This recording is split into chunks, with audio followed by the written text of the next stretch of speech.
Breaking overnight, a key ceasefire and hostage deal reached between Israel and Hamas. That major announcement prompted hundreds of people to flood Tel Aviv's Hostages Square in celebration.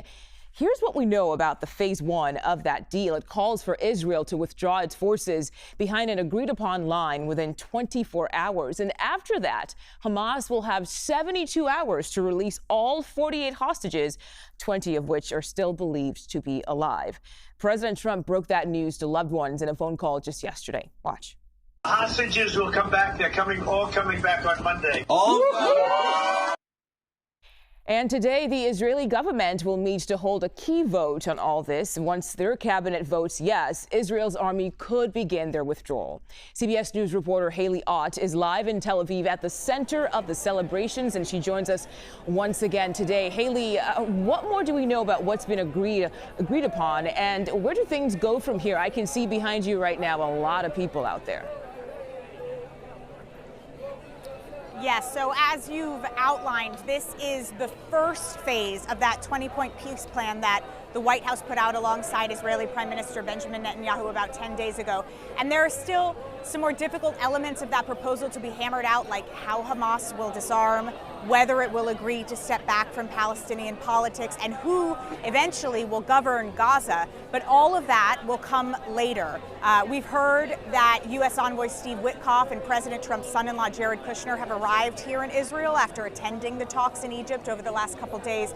As you said, Netanyahu is meeting with his cabinet, and then he'll meet with the government. After that government meeting, a 24-hour clock will begin for Israel to retreat within Gaza to a line that's still within Gaza, and then a 72-hour period will begin for Hamas, during which it will be required to release all of the hostages. Yeah, and Haley, as you're speaking, we're looking at videos of people celebrating. And as I mentioned, even behind you, it's really loud. We can hear what sounds like celebration out there. What's been the reaction amongst Israelis there on Hostage Square? Yeah, you can see behind me many people. The square is completely full. There's music, there's singing. There have also been really emotional scenes today as family members of the hostages have gathered here to speak to one another, to comfort one another. There have also been members of the opposition have come and spoken.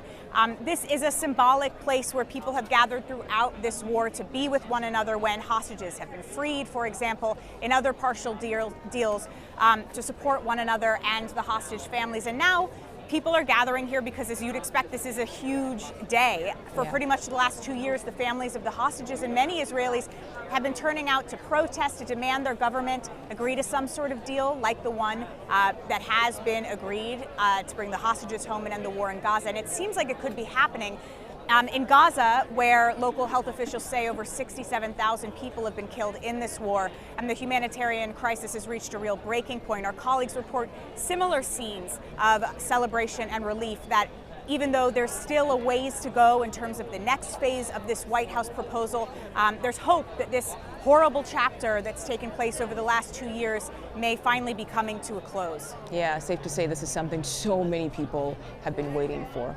Haley Ott, thank you so much for joining us today from Tel Aviv.